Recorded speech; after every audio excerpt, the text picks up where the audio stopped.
Bonjour et bienvenue dans ce nouveau cours. Aujourd'hui, nous allons installer WordPress en local sur votre ordinateur grâce à WAMP Server.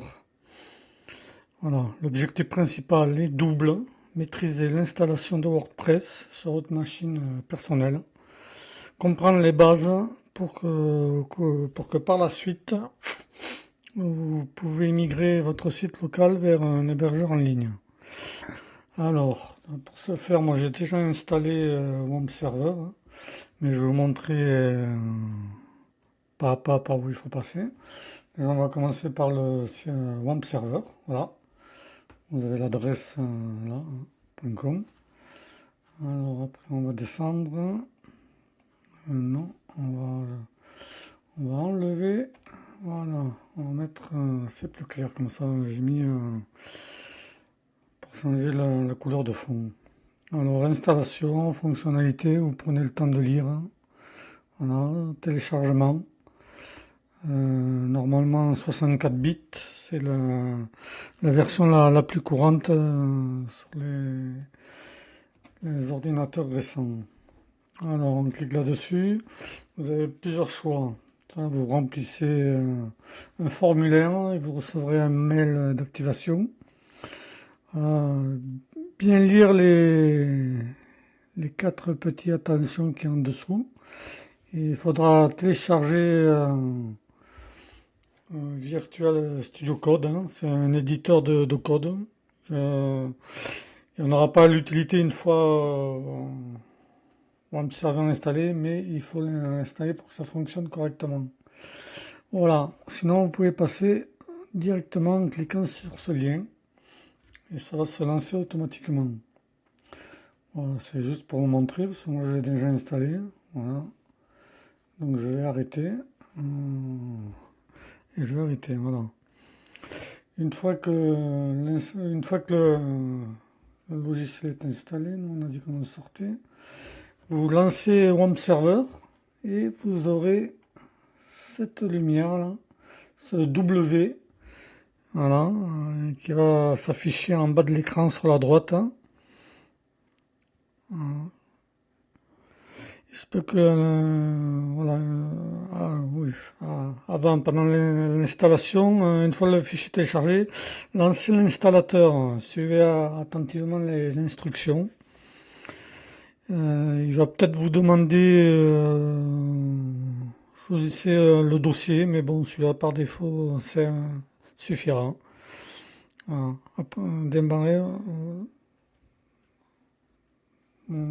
WAMP Server. Donc cette lumière au début sera rouge, elle passera à la couleur orange et enfin verte. Si elle est verte, c'est que tous les services, notamment le serveur Apache et MySQL, le gestionnaire de base de données, sont opérationnels. Voilà. Maintenant que le serveur, si vous avez cette lumière verte, le serveur local est prêt. Donc on va télécharger WordPress, hein, sur wordpress.org. Voilà. Vous le téléchargez. C'est la version open source, hein, pas wordpress.com. C'est pas la bonne version. Voilà. Une fois le téléchargement terminé, vous devez placer les fichiers de WordPress dans le bon répertoire de WAMP Server. C'est-à-dire ici. Voilà. Windows, WAMP Server. Vous les mettez dans le dossier www. Voilà, moi je l'ai déjà mis. Voilà. Donc vous faites l'extraction de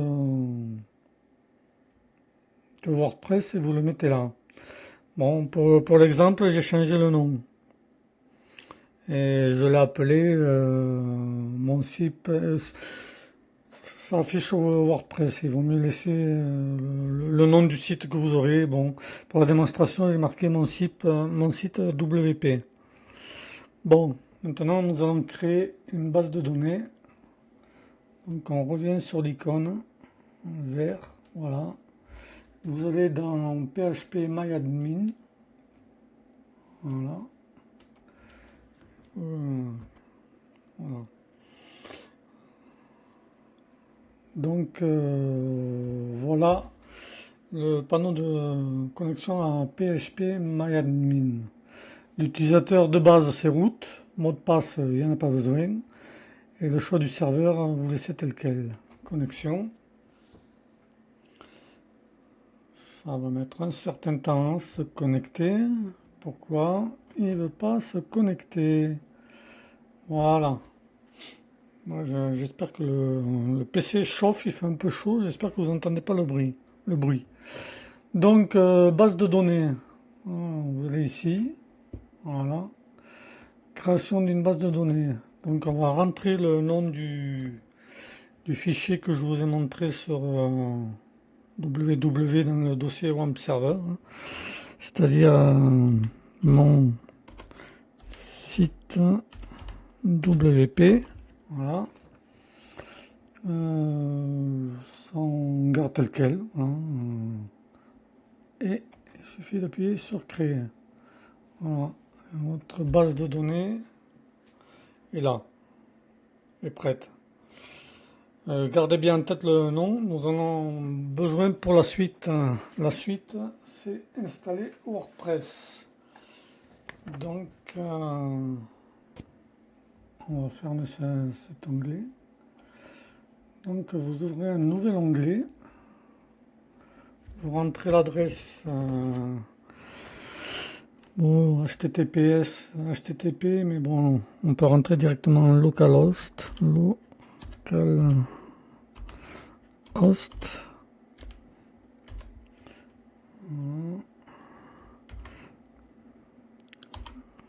suivi du nom du dossier, hein. Mon site web.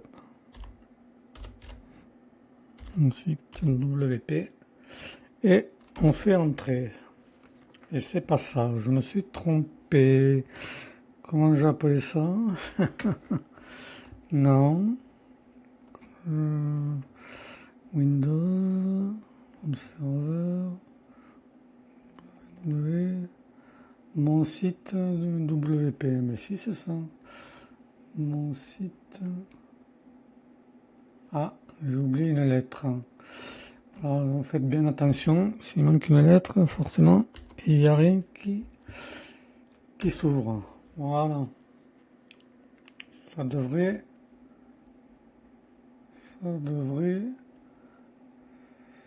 s'ouvrir. Ouais.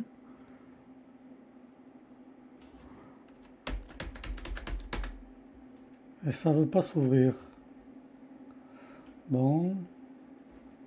On va le copier. Voilà. C'était un peu long. Voilà, nous voilà sur l'installation de WordPress. Bon, il faut trouver le bon langage, ABCDF, français. Voilà. Continuer. Voilà. Bienvenue dans WordPress.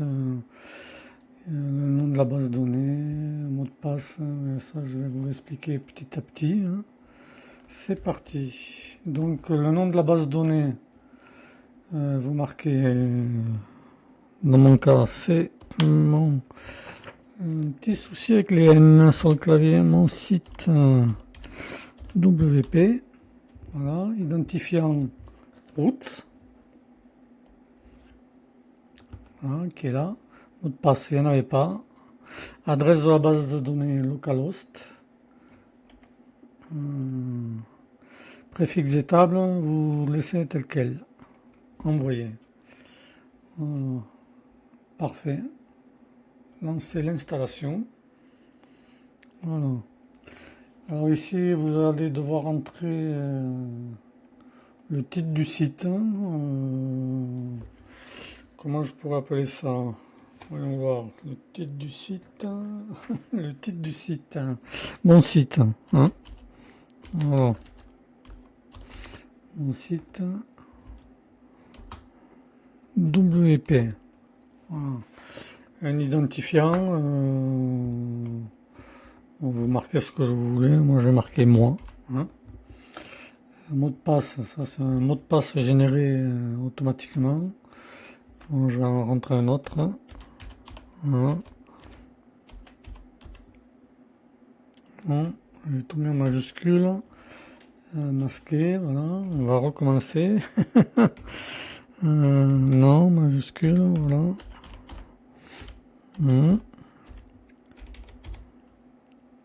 Voilà. Votre email, je vais mettre voilà.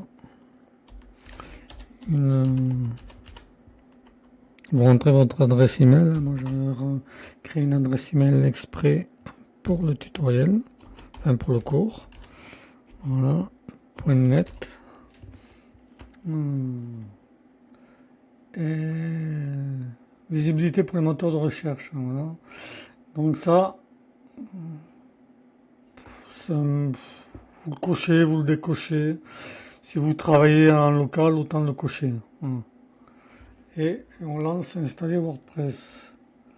Enregistrer plus tard, plus tard. Voilà. Je choisis. Se connecter. Voilà. Ça a été très rapide. Donc je rentre mon identifiant, moi, mon mot de passe.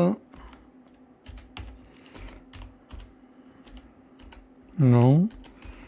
Voilà. Et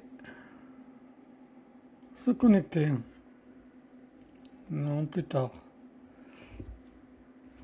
Et vous voilà sur WordPress en local. Voilà, dans un cours, et voilà, l'installation est terminée. Vous avez votre WordPress en local. Voilà. Apparence, il doit y avoir le thème de base, les thèmes de base. Mais bon, ça on y reviendra. Extension, les extensions de base. Voilà, un anti-spam et l'Odoli, enfin, qui ne sert pas à grand chose. Dans un prochain cours, je vous apprendrai comment migrer votre site de local vers un hébergeur. Mais dans un cours, nous verrons aussi comment installer WordPress sur un hébergeur. Et dans le cours de suite après, je vous montrerai comment travailler sur WordPress en ligne en créant un compte sur local WP. Voilà, merci et à bientôt.